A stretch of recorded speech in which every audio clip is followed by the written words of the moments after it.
I'll continue with the specific cardiovascular system examination. It can be divided into three parts: inspection, palpation, and auscultation. For inspection, like last week, for the respiratory system is the same. We can use Kaifat's initial, the MC normal source via radio, or I group it into three groups of initials. MC for first group, SDS, and VP.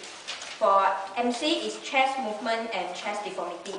For chest movement, we can see from behind patient. We can see the chest movement from behind, and we see the clavicle movement of. We ask the patient to breathe, and we see the clavicle movement whether it's symmetrical or not from behind and above. So it's ask the patient to sit lower than our eye line. This is for upper lobe expansion. This is for chest movement. We just see symmetrical or not. And the second one is C, chest deformity. Chest deformity, there are like last week, barrel chest. We can identify barrel chest for normal chest. We can see the anterior posterior diameter, and transverse diameter. Is the ratio of anterior posterior diameter over transverse diameter. The normal ratio is 1 to 2. If the ratio is 1 to 1, we can say it is barrel chest. And the pathology can be severe asthma or emphysema.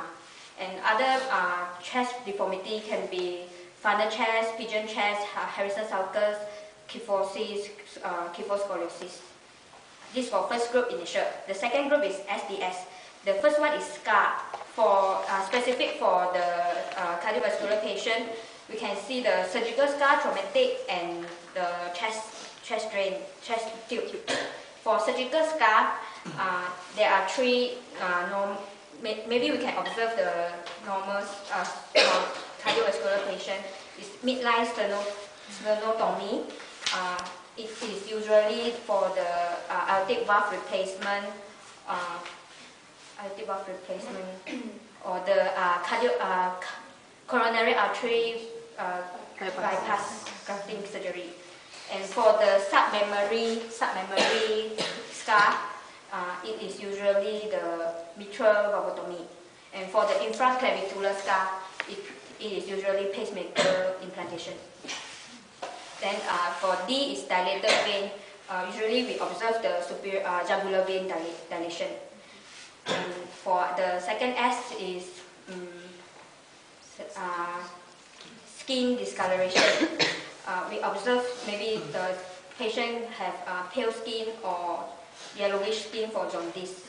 And the third group, the initial is VP, visible pulsation. We can look at the umbilical region for abdominal aorta aneurysm, pulsation of the abdominal aorta, or the pulsatal apex beat. And for P is pericardial bulging. It's bulging of the pacemaker. This for general inspection for the cardiovascular examination. And the second one is palpation. Palpation, we palpate apex beat. For the first step, we see at the apex region whether there's palpation of the apex beat. If we cannot see, we ask the patient to roll to left side. Maybe because roll to left side, we can see the pulsation more clearly. If we still cannot see, then we have to count the intercostal space. We count the intercostal space from the second intercostal space. We can detect there's a notch between the sternal edge. There's a notch. Then there's a second intercostal space from there. Then from there, then we count down until fifth intercostal space. Then we palpate from anterior axillary line towards medially. After we palpate we can find the apex beat. Then we find the mid-clavicular line. For mid-clavicular line, we never mention nipple because nipple can be displaced. So we have to locate the length of the clavicle, and we take a midpoint. And we say the location of the apex beat. For the normal conclusion, we say the location of the apex beat we say whether is it how many cm. For normal conclusion is 1.5 to 2 cm medially to left mid-clavicular line. This is the normal conclusion for apex beat and moderate strength. If the apex beat is not normal, there are several types of abnormal impulse. The first one is tapping. Tapping is very strong beat. We can feel a very strong beat of the apex beat. The second one is heave. Heave is due to pressure loaded. We can feel the pulse leave our hands, leave our fingers, but our fingers is not displaced, and it can be due to aortic stenosis or hypertension. The third one is thrusting. Thrusting is because of volume loaded. It's volume loaded, and we can feel the pulse. The pulse thrusting our finger, and our finger will displace. And the pathology can be mitral or tricuspid regurgitation. And the fourth one is trill. Trill is palpable murmur. We feel like mobile phone vibration. There are three locations that we have to palpate for trill. The first one is apex beat. We use for trill palpation, we use the flat of our palm. For apex beat, we use horizontally, we put our palm on the apex region, and we feel the if we can feel the mobile phone vibration, that's we feel the trill. For apex beat, if you can feel the trill, is mitral stenosis. And the second location is the aortic region. Is second intercostal space, right side, right sternal edge. We put our palm vertically.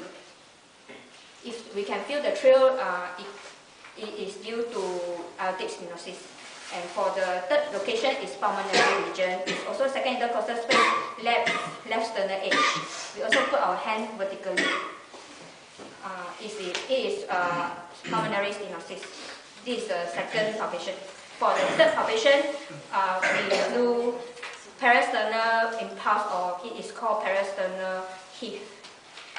We use our heel of hand and put vertically at the lower left sternal edge. Is about intercostal 3 or 4, and left side of left sternal edge. We use the heel of hand. If you feel pulsation, it is because right ventricular hypertrophy or left atrial hypertrophy. That's all. I can continue for the palpation. Sorry, I left out one more thing for JVP. Measurement of JVP. So we take two rulers. One put at we palpate the sternal angle. Just put on top of the sternal angle. Then we see the highest point of the pulsation. Then we put another ruler to measure, and we see how many centimeters from the sternal angle, and +5. So for normal, it's less than 9 cm.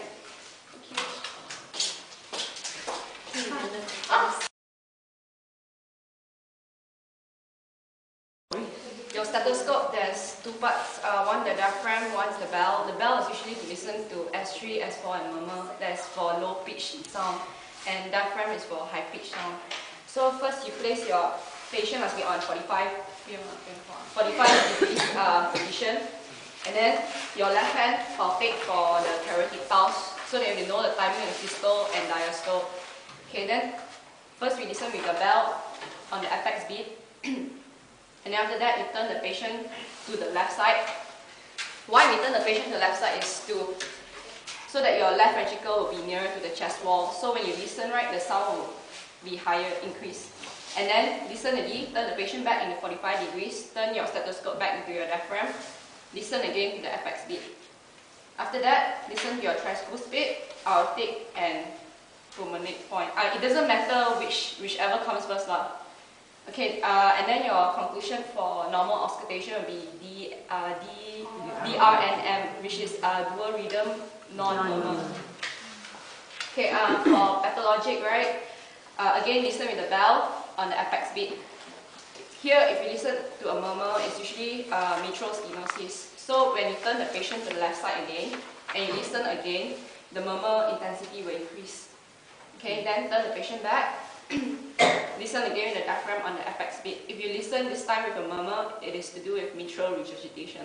Mitral regurgitation. If there's a murmur, it's usually a mitral regurgitation.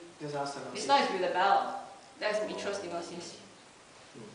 And then the mitral regurgitation, right, it has a tendency to radiate to the axilla. So you have to listen to the axilla point also with your stethoscope. And then on the aortic point with the diaphragm, if you listen to a murmur, it will be your aortic stenosis. And then they have a tendency to radiate up to the neck on the carotid part. So you have to take a stethoscope and auscultate onto the neck region. Okay, and after that, you ask the patient to sit 90 degrees, sit up, and then ask the patient to breathe in deeply, and then exhale out completely, and then hold your breath. And then you take your stethoscope and listen to the base of the heart. If there is murmur, it's usually to do with aortic regurgitation. Some more. Okay, there's also dynamic maneuvers to increase the intensity of the murmurs. There's six dynamic maneuvers. The first one is respiration. In murmur, if there is inspiration, right, it will increase the intensity for right-sided murmur. It's a DD for right and left murmurs. So inspiratory, it will increase the right-sided murmurs, and expiratory, it will increase the left-sided murmurs. The second one is the deep expiration, like what we did just now, the 90 degrees one. And then the third one is Valsalva maneuver. To do Valsalva maneuver, ask the patient to press on the nose, close his mouth, and then exhale out completely and hard until you pop. Your eardrums will pop. And then you listen and auscultate again. The intensity of murmur will increase. So wait, does he hold the breath outside? I mean, once he fully exhales, until he pops, then hold the breath and then you auscultate. But he doesn't breathe lah. Doesn't breathe, hold the breath. So make sure when you do this type of holding breath maneuvers, right, you do it in intervals so that you won't make your patient quiet. And then the fourth one is from standing position to squatting position, then you auscultate, and then squatting to standing. And the last one is either you can ask the patient to do sit up for 20-30 seconds. Push up. To increase the blood pressure and systemic circulation. Okay.